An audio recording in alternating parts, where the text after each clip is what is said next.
keempat sampai kelima. Nah, si mahasiswa Iya. dari 152, ya kan? Coba hitung persentase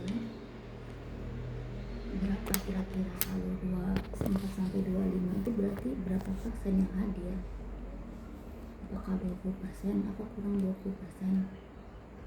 Ya. Nah, itu dicari persentasenya. Ya. Jadi persentase dari 125 orang itu yang hadir hanya 24 atau 25 orang itu berapa gitu ya.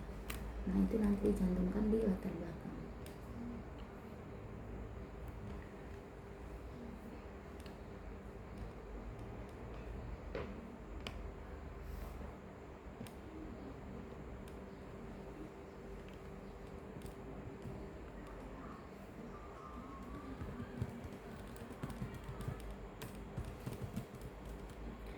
Kemudian di latar belakang ada nggak menyebutkannya evaluasi hasil belajar? Hah? Kenapa?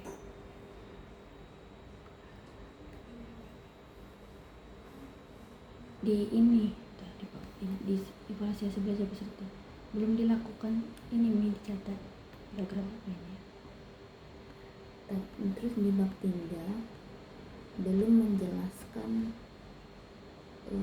aspek produk yang akan dievaluasi. Jadi maksudnya gini, jika ada tes awal dan tes akhir,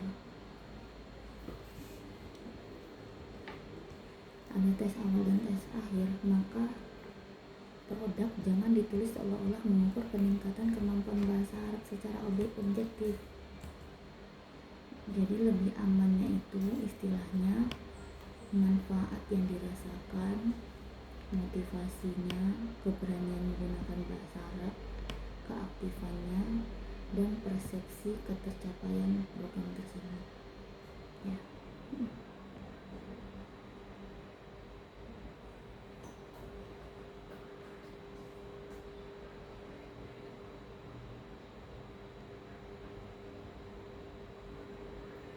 Kemudian riset gap-nya di latar belakang riset gap sudah ada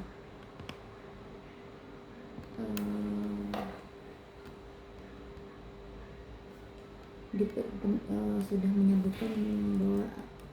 menyebutkan penelitian terdahulu ya, mengevaluasi kurikulum atau pembelajaran bahasa Arab. Nah, kita kan pembahasan kita kan mengevaluasi pembinaan ya, kegiatan non formal ya. Kalau evaluasi pembelajaran kayaknya itu di luar dari ini konteks. Ya, nanti dicari lagi ya.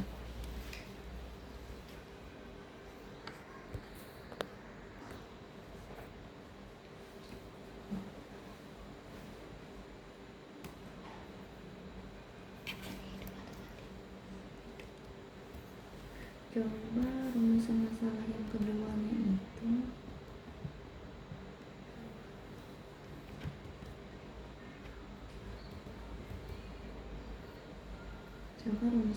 yang keduanya itu bagaimana kesiapan program MLA ditinjau dari sumber daya manusia, materi,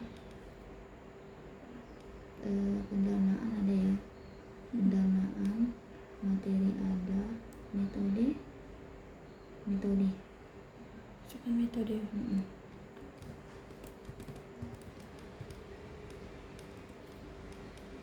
Media mendukung ada ya, dan sasaran program.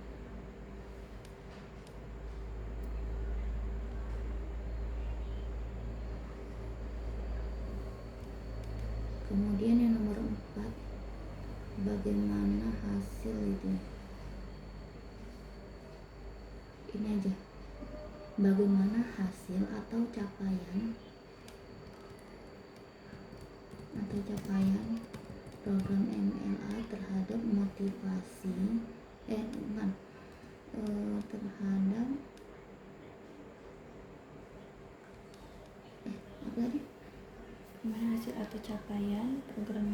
MLA terhadap bagaimana hasil atau capaian produk ya program MLA ditinjau dari manfaat yang dirasakan peserta,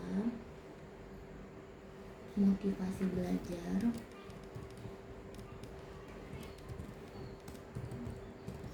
tetap keberanian menggunakan bahasa, keaktifan dan persepsi, dan ketercapaian tujuan program.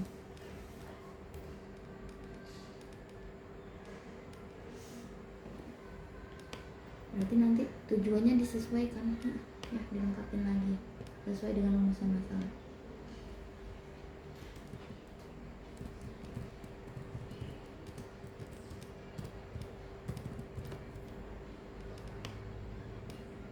Coba dimanfaat penelitian yang bagian mahasiswa. Bagian mahasiswa itu kan ada kata-kata diharapkan dapat meningkatkan motivasi mahasiswa ya. Nah kalau secara metodologisnya kan penelitian ini tidak langsung bisa meningkatkan. Coba bahasanya dapat memberikan gambaran dan mendorong kesadaran mahasiswa. Dapat memberikan gambaran dan mendorong kesadaran mahasiswa.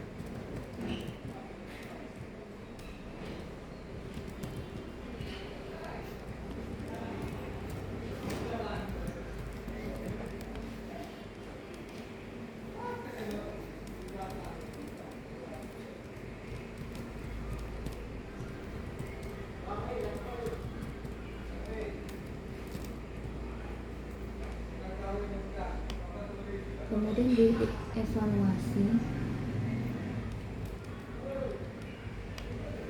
definisi istilah. Di bagian definisi istilah itu kan kamu di sini menyebutkan evaluasi program kamu di sini menyebutkan kata efektivitas.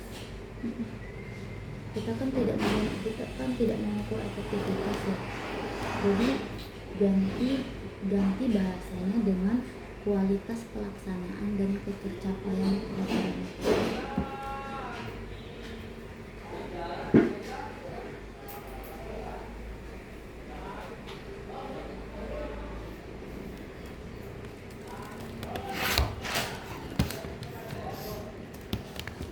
Kualitas pelaksanaan dan ketercapaian program. Ketercapaian apa? Program.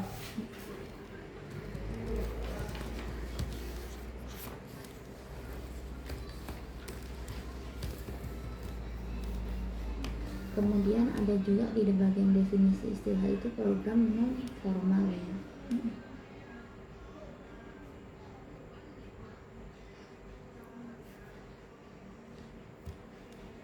Di situ ada bahasanya secara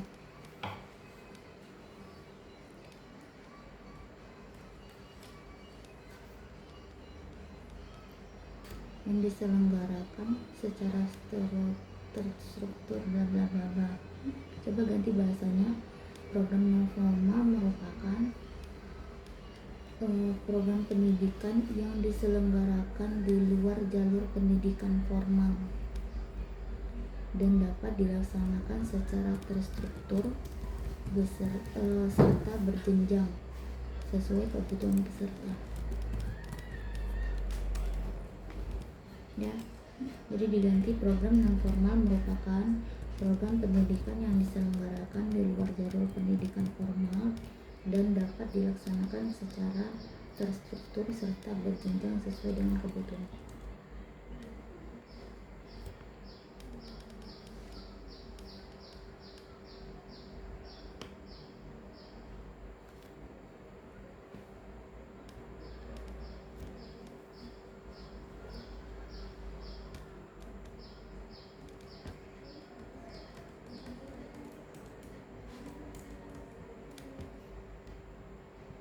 Ada? Nah, di tinjauan pustaka, pengertian evaluasi program itu garis miringnya dihapus.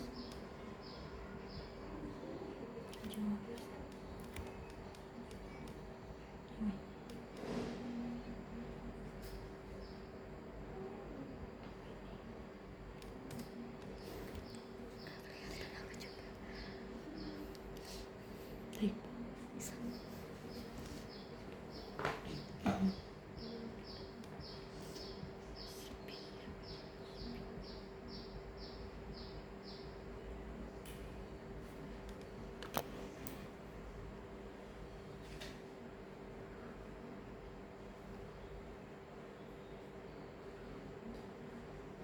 Coba nanti di bagian teori CIPP, model CIPP itu kamu cari apa namanya, kriteria evaluasi model CIPP.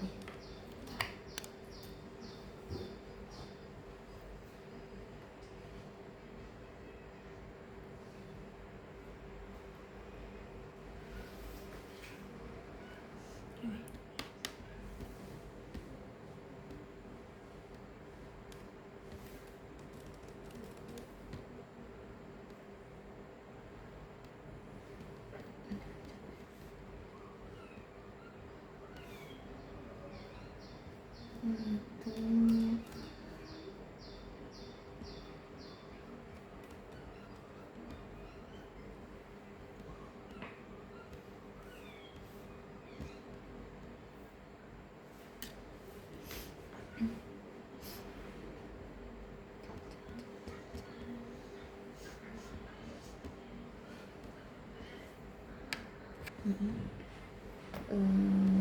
tambahkan bahwasanya pedoman wawancara, observasi, dan dokumentasi adalah instrumen pendukung, bukan instrumen utama.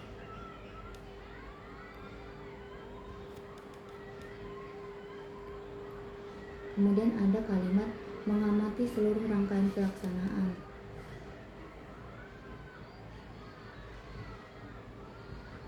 Kalau misalnya untuk yang lebih hati-hatinya ya, mengamati beberapa rangkaian pelaksanaan program MA selama masa penelitian.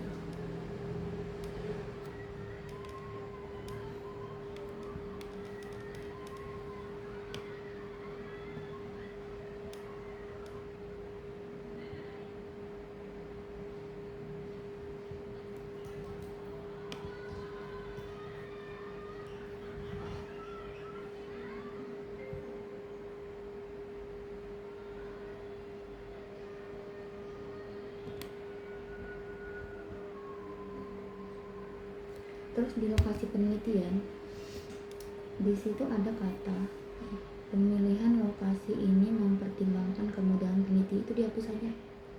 Ganti ini, pemilihan lokasi ini didasarkan pada ketersediaan sumber data yang relevan, baik informan kegiatan maupun dokumen program yang diperlukan untuk menjawab fokus penelitian. Karena kalau misalnya pemilihan lokasi mempertimbangkan kemudahan peneliti, itu artinya bisa jadi seharusnya tidak ada masalah, yang penting peneliti mudah gitu kan bahasanya. Jadi dihapus itu.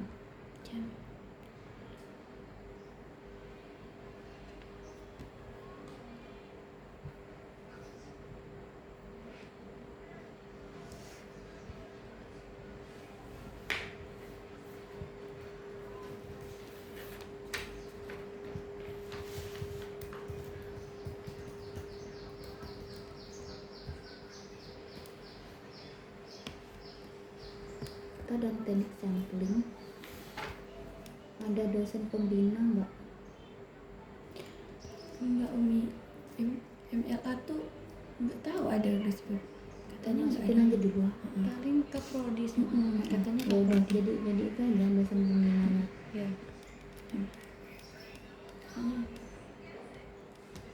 Ya nanti dimasukkan di sumber data dan teknik sampling ya. Ya.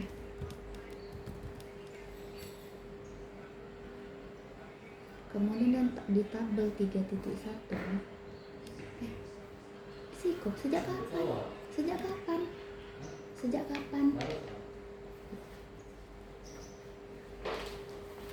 Kemudian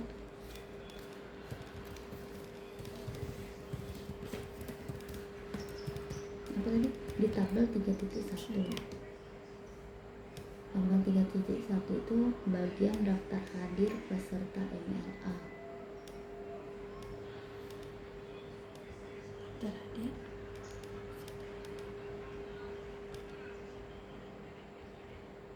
Ini nih daftar hadir ini tujuannya untuk tujuan sasaran untuk kegiatan rencana. Daftar hadir itu seharusnya digunakan untuk menggali tingkat kehadiran, pola partisipasi, konsistensi peserta, dan jumlah peserta setiap kegiatan. Kalau konsistensi itu maksudnya bisa jadi di minggu pertama dia hadir, minggu kedua hadir, 3, 4, 5 dan seterusnya tidak hadir gitu kan. Paham ya? Nah, jadi digunakan untuk menggali tingkat kehadiran, pola partisipasi, konsistensi peserta, dan jumlah peserta setiap kegiatan.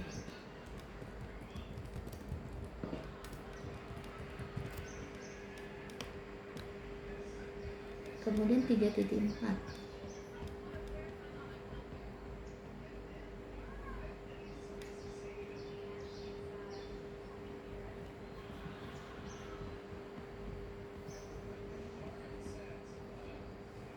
Eh, 3.4.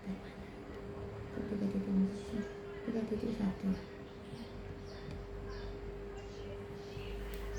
Nah, 3.1 itu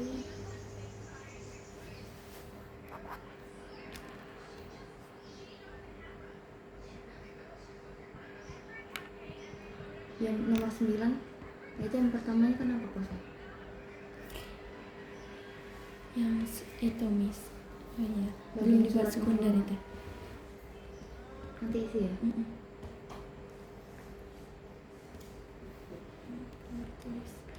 Kemudian di bagian sumber data itu ada jumlah informan. Di sini kan disebutnya disebut belum jumlah informan belum disebutkan ya. Coba buat aja untuk sementara estimasinya berapa orang informannya untuk sementara. Misalnya ada 3, 4, nanti kalau ada perubahan ternyata nambah gitu kan, nggak apa-apa, nanti diedit lagi. Ya.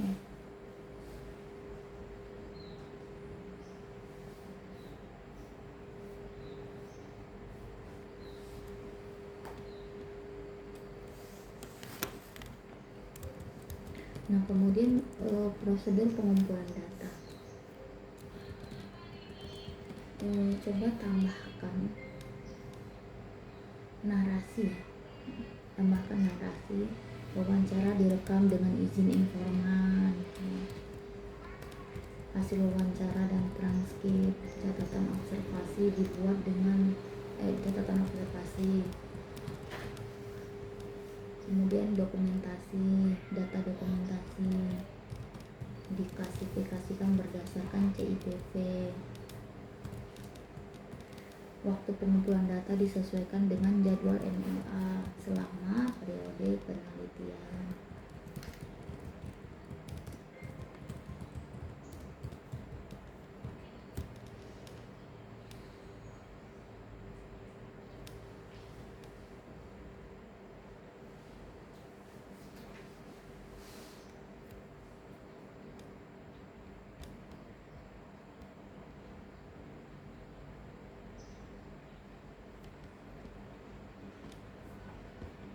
Kemudian di tabel 3.2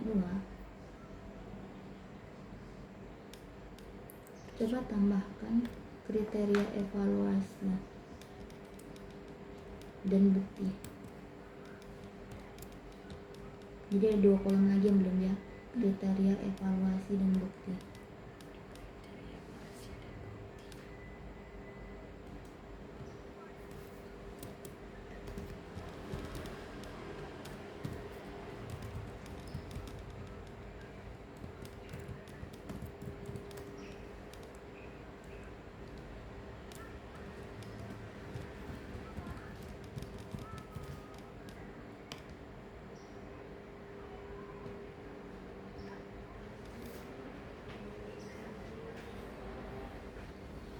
Nanti untuk analisis datanya nanti ya.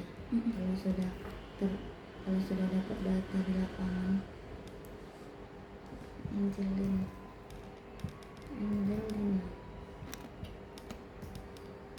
Itu pakai kode-kode yang saya kirim tadi. Ya.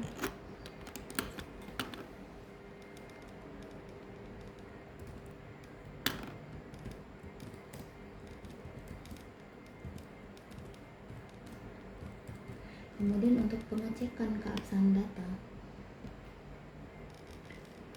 tambahkan contoh operasional. Contohnya seperti ini. Data tentang rendahnya partisipasi mahasiswa akan dikonfirmasi melalui wawancara pengurus, wawancara peserta, observasi kegiatan, dan daftar hadir. Kemudian data tentang kesiapan materi akan dikonfirmasi melalui wawancara dari tutor ke tutor ya, dokumen materi dan observasi pelaksanaan kegiatan. Nah, kemudian di tahap-tahap penelitian tambahkan pemeriksaan keabsahan data.